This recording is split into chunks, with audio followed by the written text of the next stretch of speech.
우리 죽음과 관련된 여러 단어들이 우리말 가운데 있는데요. 그 중에 별세라고 하는 단어가 있습니다. 사전적인 의미는 죽음을 통해서 세상을 떠난다, 이렇게 우리가 쉽게 이야기할 수 있을 것 같아요.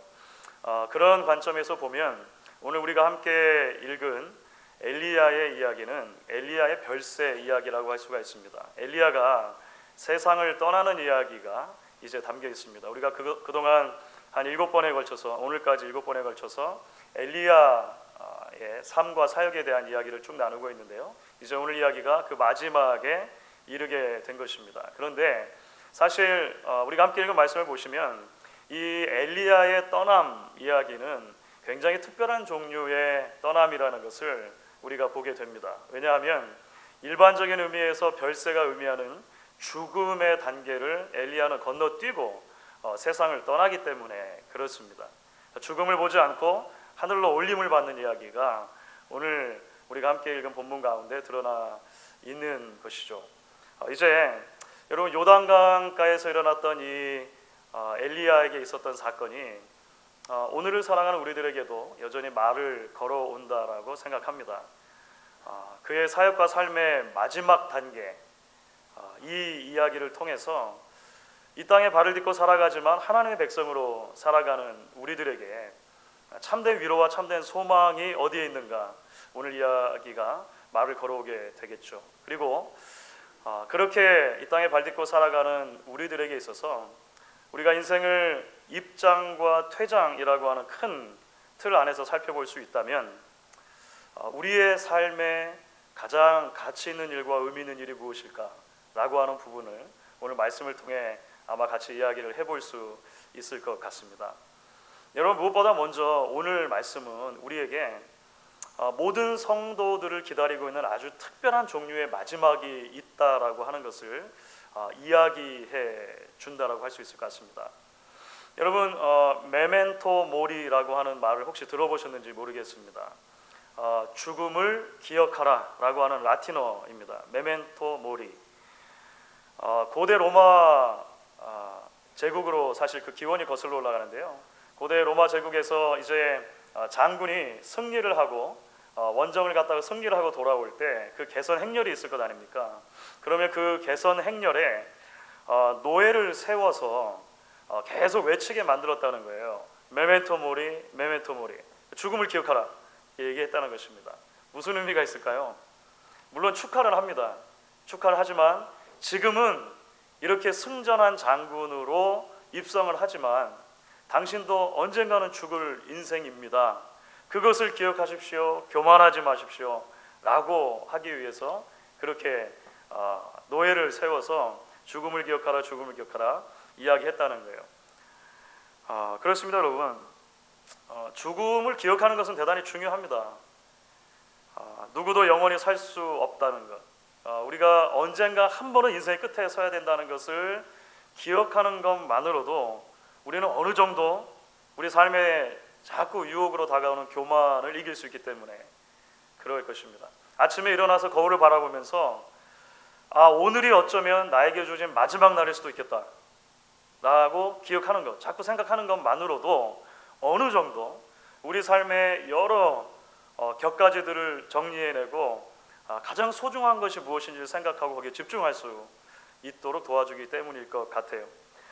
사실 10월 들어서 우리가 함께 묵상하고 있는 전도서 말씀, 사실 전도서의 여러 페이지들에 이런 비슷한 내용들이 담겨져 있는데 그 중에 아마 가장 대표적인 가르침이 이것일 것 같아요. 전도서 7장 2절 말씀입니다. 전도서 7장 2절 보면 이렇게 되어 있죠. 여러분 같이 한번 읽어보겠습니다. 초상집에 가는 것이 잔치집에 가는 것보다 나으니 모든 사람의 끝이 이와 같이 됨이라. 산 자는 이것을 그의 마음에 둘지니라. 전도자가 진짜 말하려고 하는 게 뭘까요? 삶의 지혜는 살다가 슬픔 당한 사람한테는 무조건 가서 그 슬픔을 반으로 나눠 가지는 것, 그거 정말 중요한 일이다, 이것만 강조하고 그냥 마치는 걸까요? 아니면 여러분 잔치집에는 절대로 가면 안 됩니다 이렇게 이야기하는 걸까요? 사실 말씀 가운데 열쇠가 들어있죠. 초상집에 가는 것이 잔치집에 가는 것보다 낫다라고 말하는 것은 우리가 상가에 감으로 나의 죽음을 생각하는 것, 나도 언젠가는 한번 죽을 존재라고 하는 것을 기억하는 것이 우리에게 영적으로 유익이 된다라고 하는 것을 말하고 싶은 것입니다. 그래서 산자는 이것을 늘 기억하라, 이렇게 전도자가 이야기를 하는 것이죠. 나의 죽음과 나의 삶의 유한함을 우리가 생각할 때 오늘 우리에게 주어진 우리의 삶을 조금 더 아름답게, 소중하게, 가치 있게 갖고 갈 수 있기 때문에 그럴 것입니다. 여러분, 성경은 이제 엘리야라고 하는 한 하나님의 사람이 이 땅에 입장하고 퇴장하는 이야기를 가감없이 고스란히 우리에게 전해 줍니다. 그런데 여러분, 엘리야 이야기를 보면 엘리야의 입장과 퇴장이 대단히 호련히 일어났다라고 하는 것을 보시게 돼요. 우리가 열왕기상 17장부터 해가지고 이제 엘리야 이야기를 쭉 살펴보고 있는데요. 엘리야가 역사의 무대 가운데 등장하는 것은요, 다른 여러 수식이나 서술이 있지 않고 그가 하나님의 말씀이 다시 없으면 이 땅에 비도 이슬도 내리지 않을 것이다 라고 하는 그 예언의 말씀을 전하는 것으로 그냥 갑자기 등장합니다. 그렇죠. 그게 열왕기상 17장입니다. 호련히 하나님의 사람이 등장을 해요. 그리고 오늘 말씀 가운데 보시면 그가 이 세상을 떠나는 것도 이 땅에 등장했던 것만큼이나 호련히 떠나는 것을 보게 됩니다. 우리가 지난 이제 몇 주에 걸쳐서 그렇게 역사의 무대에 등장한 엘리야가 어떤 삶과 사역을 감당했는지를 보았잖아요. 오늘 말씀을 보면 그 사람이 이 땅을 떠나가는데요, 그냥 엘리사와 길을 걸어가다가 갑자기 하늘로 들림을 받았다라고 하는 것입니다. 그러니까 호련히 입장했다가 호련히 퇴장하는 삶, 아마 우리 모두의 인생을 요약하는 대단히 중요한 그 표현 중에 하나가 아닐까 생각을 합니다. 사실 우리도 그렇죠. 우리가 계획해서 이 땅에 태어나진 않지 않습니까? 나는 이 시점에 이 땅에 태어나야겠다, 등장해야겠다, 짜자잔 하고 혹시 나오신 분들 계십니까? 한 분도 없으시죠. 보통의 경우에 퇴장도 마찬가지입니다. 우리는 호련히 왔다가 호련히 가는 것이죠. 그래서 성도는 늘 끝의 관점에서 오늘을 바라보는 훈련을 해야 하는 것이죠. 마지막의 관점에서 현재를 바라보는 훈련을 해야 하는 것입니다. 표대를 바라봐야 끝까지 잘 뛸 수 있기 때문에 그렇습니다. 종착역이 있음을 알 때 우리가 잘 퇴장할 수 있기 때문에 그런 것입니다. 그런데 여러분, 오늘 말씀을 보시면은요, 사실 엘리야가 이제 삶에서 퇴장하는 이야기인데요, 단순하게 메멘토 모리, 죽음을 기억하라라고 하는 데서 오늘 이야기가 멈추지 않는다는 것을 우리가 좀 더 기억하고 살펴볼 필요가 있을 것 같습니다. 사실 엘리야 이야기를 통해서 우리가 정말로 보는 것은 뭐냐면요, 모든 성도들에게 죽음을 넘어서는 특별한 마지막이 있다라고 하는 것을 그림자처럼 우리에게 엘리야의 죽음 이야기, 떠남의 이야기가 보여주고 있다는 거예요. 여러분, 말씀드린 대로 엘리야의 별세 이야기는 대단히 특별합니다. 왜냐하면 죽음을 보지 않고 바로 하늘로 올라갔지 않습니까? 이쯤에서 질문을 하나 드릴게요. 엘리야가 하늘로 올라갈 때 뭘 타고 올라갔습니까?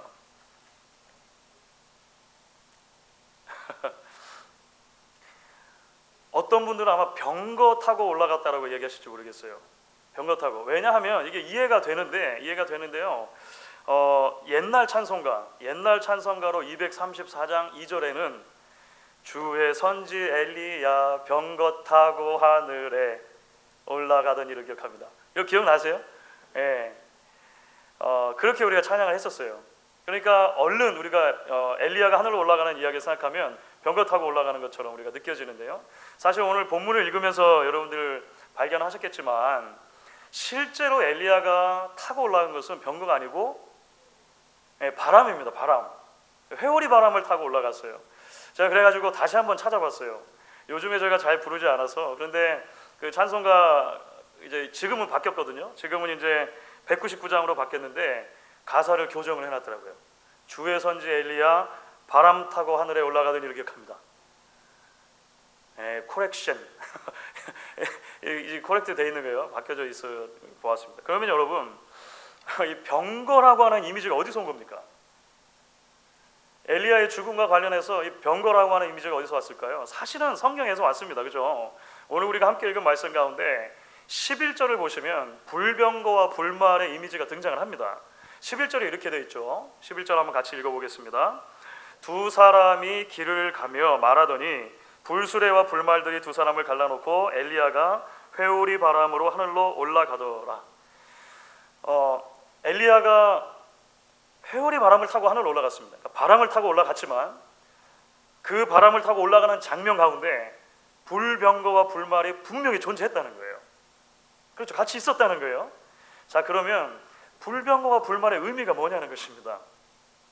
왜 왔습니까? 불병과 불말이 태우고 갈 것도 아니면서. 그렇죠. 사실 성경 자체는 불병거와 불말이 어떤 기능을 했는지 정확하게 이야기를 해주지는 않습니다. 그런데 사실 이스라엘 백성들의 입장에서 이 장면을 읽었다면 어떤 한 이미지가 분명히 떠올랐을 것이라고 보통 구약학자들은 생각을 합니다. 그게 뭐냐면 신의 임재라고 하는 이미지입니다. 신의 임재. 이게 무슨 말이냐면 이런 거예요. 사실 가나안과 주변 국가의 여러 신화들 가운데는요, 병거 타는 신의 이미지가 있습니다. 병거를 타는 신. 근데 그 병거를 타는 신이 하는 일이 뭘까요?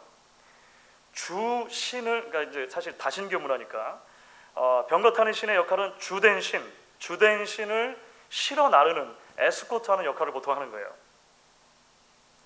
그래서 주된 신을 태워서 전쟁터로 간다든지 아니면 호위한다든지 하는 역할을 이 신이 감당하는 거예요. 그러니까 여러 가지 이제 전문적인 그 연결점들을 조금 넘어가지고 오늘 이야기를 우리가 이렇게 이해할 수 있는 것입니다. 불병거와 불말이 왔고 그리고 바람을 타고 엘리야가 올라갔다라고 하는 이미지를 통해서 우리가 발견하는 것은 무엇입니까?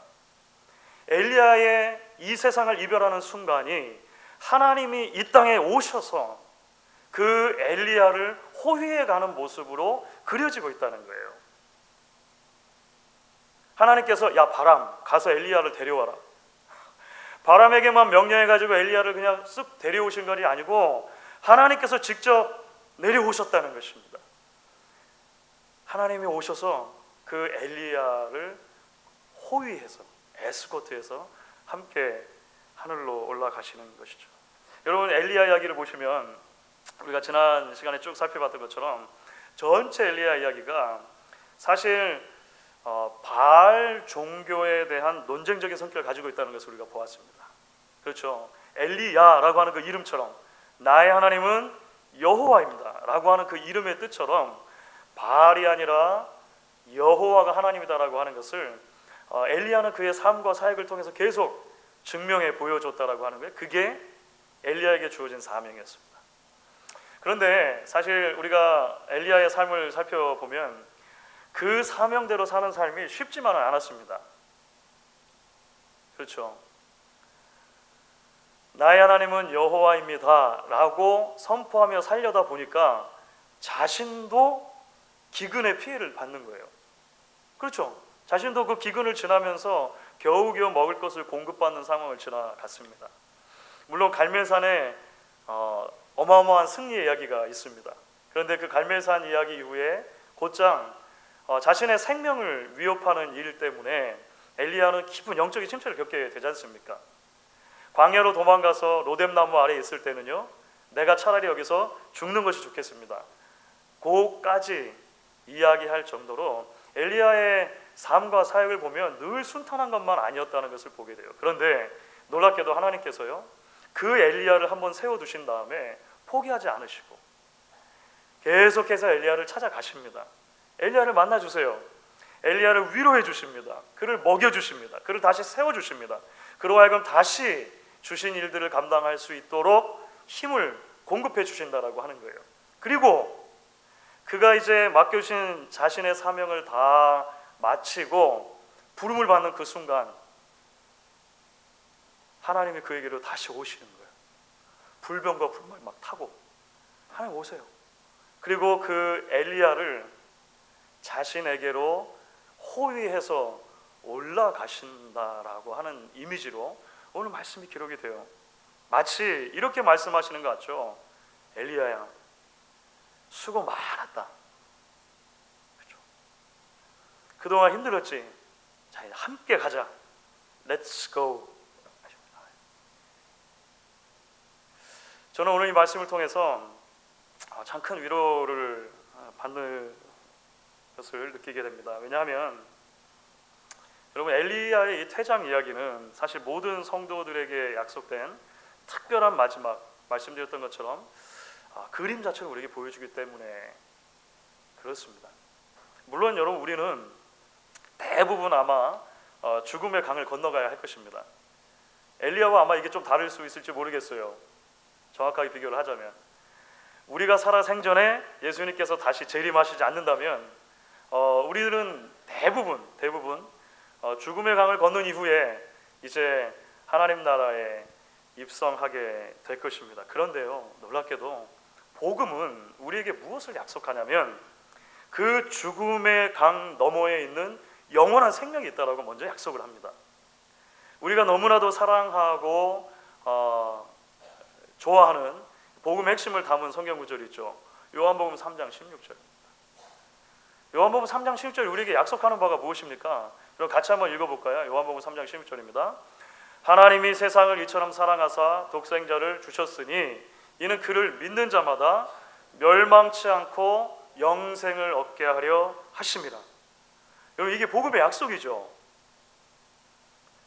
하나님이 직접 오셔서 엘리야를 영원한 삶의 자리로 옮겨주신 것처럼, 데려가신 것처럼 예수님께서 이 땅에 오셨고 그 오신 예수님 안에서 하나님은 우리에게 영원한 생명을 약속해 주셨다는 거예요. 그뿐만이 아니죠. 동시에 오늘 퇴장하는 엘리야를 직접 맞으시고 이제 에스코트 해 주심으로 그를 위로하셨던 하나님께서 죽음의 강을 건너간 하나님의 모든 백성들을 그렇게 위로해 주실 것이라고 성경 이야기를 합니다. 그 모습이 요한계시록 7장에 저는 너무나 잘 나타났다고 생각합니다. 요한계시록 7장을 보시면 어린 양이신 예수 그리스도와 하나님 앞에 만국에서 모여든 모든 구원받은 백성들이 이제 서는 장면이 나옵니다. 그렇죠?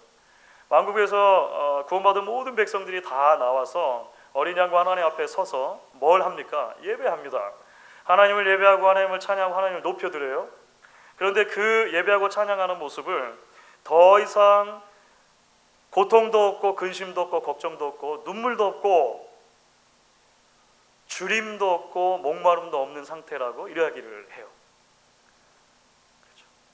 그렇죠? 우리가 그런 상태에서 하나님을 예배한다는 것입니다. 어떻게 그게 가능합니까? 요한계시록 7장 17절인데요. 우리에게 이렇게 말하죠. 여러 번 제가 아마 소개됐던 말씀 가운데 하나인 것 같습니다. 요한계시록 7장 17절 말씀 여러분 같이 한번 읽어보도록 하겠습니다. 이는 보좌 가운데 계신 어린 양이 그들의 목자가 되사 생명수 샘으로 인도하시고 하나님께서 그들의 눈에서 모든 눈물을 씻어 주실 것입니다. 마찬가지죠. 그래, 누구야 수고 많았다. 그동안 힘들었지. 자, 함께 찬양하자. 함께 이 즐거움을 누리자. 이 영원한 생명을 함께 누리자 라고 하나님께서 당신의 백성들이 올 때에 위로하시고 안아주시고 하나님의 참 소망으로 채워주신다라고 하는 것입니다. 사랑하는 여러분, 이 특별한 위로가 저와 여러분에게 기다리고 있다라고 하는 사실을 우리가 기억할 수 있기 바랍니다. 이것이 오늘 이 땅에 발딛고 살아가는 우리들에게 참된 위로 그리고 참된 소망의 말씀으로 다가올 수 있기를 주의 이름으로 간절히 축원하겠습니다. 여러분, 이제 조금 더 나아가서 오늘 말씀은요, 이런 입장과 퇴장의 관점으로 우리 인생을 바라볼 때 우리 모두에게 주시는 삶의 소명이 있다라고 하는 것을 이야기를 해줍니다. 우리 모두에게 하나님께서 기대하시는 삶의 모습이 있다는 거죠. 한마디로 어떻게 요약할 수 있을까요? 영적인 유산을 남기는 삶이라고 아마 우리가 정리할 수 있을 것 같습니다. 영적인 유산을 남기는 삶. 여러분, 그 옛말에 호랑이는 죽어서 가죽을 남기고 사람은 죽어서 이름을 남긴다, 이런 말이 있죠. 그렇죠? 호랑이는 죽어서 가족을 남기고 사람은 죽어서 이름을 남긴다. 누군가가 그 옛말을 조금 이렇게 뒤틀어서 놓은 것을 제가 보았습니다. 호랑이는 가죽 때문에 죽고 사람은 이름 때문에 죽는다 라고 누가 이제 뒤틀어서 놓았더라고요. 호랑이는 그 잘난 가죽 때문에 죽는다는 거예요. 사실은 사람은 그 잘난 이름을 남기려고 하다가 결국은 무리하게 되고 죽는다. 누군가 이렇게 이야기를 해놨어요. 여러분, 사실 그런 것 같습니다. 그 이재철 목사님이라고 하는 분이 인간의 일생이라고 하는 책 이렇게 쓰셨는데, 그 책 안에 보면 사실 우리 인생에 대해서 모든 사람이 보통 공유하는 세 가지 정도의 인식이 있다라고 이야기를 하시더라고요. 그러니까 이것은 크리스천이가 난크리스천이 상관없이 보통 모든 사람들이 이렇게 생각하게 되는 인생에 대한 이해. 첫 번째, 인생은 유수와 같다. 인생은 흐르는 물과 같다는 거예요. 두 번째, 유수와 같은 인생은 살같이 빨리 지나간다. 흐르기만 할 뿐만 아니라 마치 쏘아놓은 화살처럼 속히 지나가는 것이 인생이다. 두 번째라는 거예요. 세 번째, 유수와 같고 살같이 빠른 인생, 결국 다 살아보니 허무하더라. 이 세 가지 이야기를 하시더라고요. 그렇죠. 사실 삶에 대해서, 인생에 대해서 조금만 진지하게 들여다보면 보통의 경우에 이런 생각들을 하게 됩니다. 인생이 너무나 빨리 흘러가는구나. 그리고 그 인생이 결국 허무함으로 귀결되는 것은 아닌가. 여러분, 그래서일까요? 사람들은 무언가를 계속 남기려고 합니다. 그렇죠. 자신이 없어진 이후에도, 나라고 하는 개체가 없어진 이후에도 계속해서 나의 레거시를, 나의 유산을 계속 남겨가요. 그렇죠. 무엇인가를 계속 남기기 원한다라고 하는 거예요. 사실은 큰 틀 안에서 보면 자식을 낳는 이유, 책을 낳는 이유, 책을 낳는 게 아니라 책을 쓰는 거, 책을 쓰는 이유, 업적을 쌓는 이유, 돈을 남기는 이유, 모든 것들의 이유 가운데는 사실은 남기려고 하는 욕망, 그렇죠? 나라고 하는 개체가 사라진 데도 무언가 계속 남아있기를 원하는 욕망들이 있다라고 하는 거예요. 사랑하는 여러분, 우리는 뭘 남겨야 할까요? 질문을 바꿔서 우리가 무엇을 남기는 것을 하나님께서 가장 소중하게 보실까요? 여러분, 대단히 큰 주제이죠. 오늘 뭐 이 짧은 시간에 다 이야기할 수 없을 만큼 큰 주제이지만, 오늘 엘리야의 의의를 통해서 우리가 적어도 한 가지를 살펴볼 수 있을 것 같습니다. 그것은 영적인 유산을 남기는 삶을 하나님께서 소중하게 보신다라고 하는 것입니다. 크리스천들에게, 성도들에게, 하나님의 백성들에게 하나님 기대하시는 삶의 모습은 영적인 유산을 남기는 것이라고 하는 거예요. 여러분, 오늘 말씀을 보면 엘리야의 마지막을 끝까지 함께했던 한 사람이 등장합니다. 그렇죠. 엘리사라고 하는 사람이 등장하죠. 사실 열왕기상 19장, 우리가 이전에 계속 살펴봤던 열왕기상 19장에 이미 엘리사 이름이 한번 등장했습니다.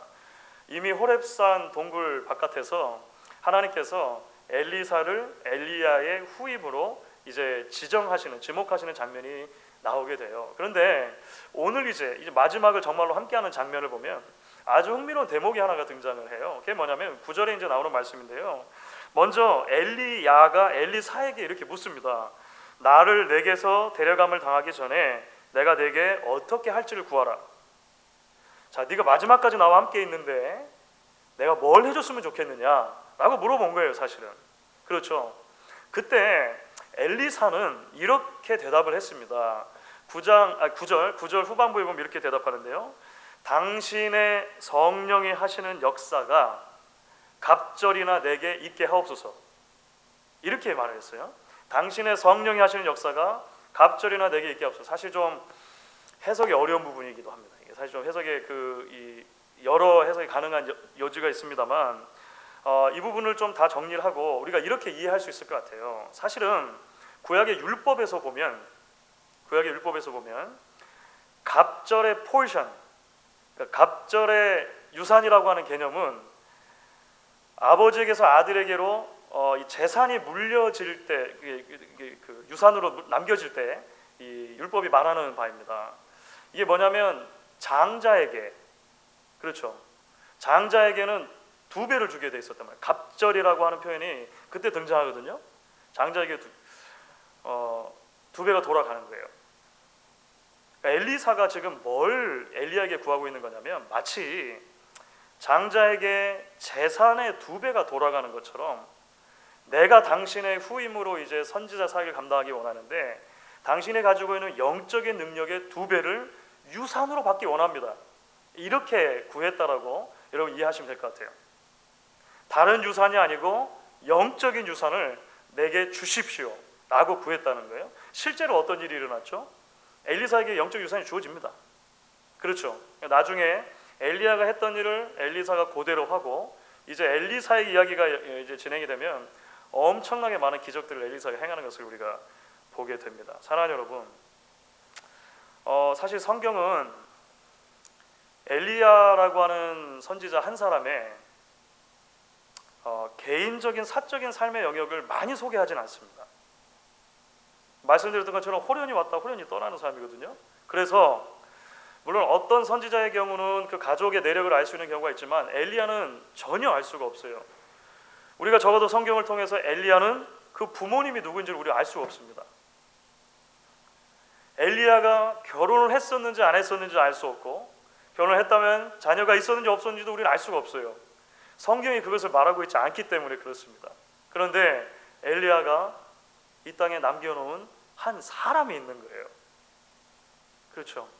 그 사람은 엘리사라고 하는 사람이었습니다. 그리고 그 엘리사에게 자신의 영적인 유산을 갑절로 물려주고 감으로써 이스라엘의 민족 역사 가운데 하나님의 사역이 끊어지지 않도록 되었다라고 하는 것입니다. 사랑하는 여러분, 우리가 이 땅에서 남길 수 있는 것이 참 많이 있습니다. 그리고 대부분의 것들은 그 자체로 악하지 않습니다. 그렇죠? 자녀를 낳고 책을 쓰고 업적을 쌓고 돈을 모으는 것이 그 자체가 나쁘지 않죠. 그렇죠? 생육하여 번성하고 땅 충만하라, 모든 것을 다스리라 말씀하신 사실 모든 인력에 주어진 가장 첫 번째 명령, 우리가 소위 문화명령이라고 하는 창세기 1장의 말씀대로 살아가는 것이라고 우리가 다 이해할 수 있을 것입니다. 그런데 여러분, 오늘 우리가 말씀을 통해 기억해야 하는 것이 있는 거죠. 하나님의 사람들에게 이 모든 것 위에 영적인 유산을 남기는 삶으로 부름받았다라고 하는 것을 기억할 필요가 있다는 것입니다. 여러분, 자녀들에게 무엇을 남기기 원하십니까? 여러분, 자녀에게 뭘 남기려고 하십니까? 영적인 유산을 남길 수 있는 여러분들 되실 수 있기를 바랍니다. 부모가 자녀에게 남길 수 있는 많은 것들이 있죠. 세상이 정해놓은, 그리고 줄 수 있는 많은 것들이 있습니다. 주는 것 자체로 나쁘지 않을 거예요. 가능하면 많이 주십시오. 그런데 그 모든 것들을 다 남겨주고 나서 영적인 유산만을 우리가 남기지 못했다면 하나님이 우리에게 맡기신 부모로서의 사명을 온전히 감당했다라고 이야기할 수 없을 것입니다. 그렇죠? 사람을 남기는 여러분들 되실 수 있기를 바랍니다. 여러분, 교회도 마찬가지죠. 영적인 유산을 남기는 것이 교회에게 주신 가장 본질적인 사명 가운데 하나일 것입니다. 왜냐하면 궁극적으로는 건물이 교회가 아니라 여러분이 교회이기 때문에 그렇습니다. 사람이 교회이기 때문에 그렇습니다. 사람이 남겨지는 교회가 하나님께서 기뻐하시는 교회라고 하는 것을 우리가 기억할 필요가 있습니다. 유럽의 수많은 교회들이 건물만을 남겨놓고 사람이 사라진 상태로 존재하는 것을 보게 됩니다. 안타까운 것이죠. 우리에게 주신 이 영적인 유산을 남기는 사명, 사람을 남기는 사명들을 우리가 잘 감당할 수 있는 그런 교회가 될 수 있기를 바랍니다. 여러분, 말씀을 마무리해 보도록 하겠습니다. 배창환 시인의 아이에게라고 하는 시가 있어요. 배창환 시인은 사실 한국에서 중고등학교 교사를 오래 하셨던 분이십니다. 이분이 아이들에게 주는 이런 시를 남겼는데요. 아이에게 제가 소개를 해드릴게요. 작아서 잘 제가 읽어보겠습니다. 하고 싶은 일 하며 살아라. 사람의 한 생 잠깐이다. 돈 많이 벌지 마라. 썩는 내음 견디지 못하리라. 물가에 모래성 쌓다 말고 해걸음 되어 집으로 불려가는 아이와 같이 너 또한 일어설 날이 오리니 참 의로운 이름 말고는 참 따뜻한 사랑 말고는 아이야 아무것도 지상에 남기지 말고 너 여기 올 때처럼 훌훌 벗은 몸으로 내게 오라. 이 학생들을 가르치는 교사 선생님인데요. 미래를 꿈꾸는 초롱한 눈망울 가지고 있는 아이들을 바라보면서 시인이 말하는 거죠. 인생이 짧다는 것을 꼭 기억해라. 꼭 기억해라. 그래서 정말로 의미 있는 삶을 살아라. 참 의로운 이름을 남기려고 참 따뜻한 사랑을 남기려고 그렇게 살아라. 이렇게 말해요. 선생님의 따뜻한 마음이 전해주시죠. 그렇죠? 여러분 오늘 엘리야 선지자의 퇴장 이야기도 여러분 우리에게 말을 걸어옵니다. 그렇죠? 짧은 인생을 기억하라. 그러니 정말 의미 있는 삶을 살라 이야기를 합니다. 그런데요, 오늘 성경이 우리에게 전해주는 엘리야의 마지막 퇴장 이야기는 거기서 한 걸음을 더 나아가 이야기합니다. 저와 여러분에게 약속된 정말로 특별한 마지막이 있다는 것을 기억하라고 말해요. 정말 특별한 마지막이 있다. 그러니 지금 이 땅에 발딛고 사는 동안 다른 모든 것보다 영적인 유산을 남기는 삶을 살아라 라고 우리를 초대하고 있다는 것입니다. 이 부름을 붙들고 주님 앞에 서는 그날까지 매일 우리에게 주어진 삶을 한 걸음 한 걸음 걸어갈 수 있는 저와 여러분 될 수 있기를 주의 이름으로 축원하겠습니다. 우리 같이 한번 찬양하시겠습니다.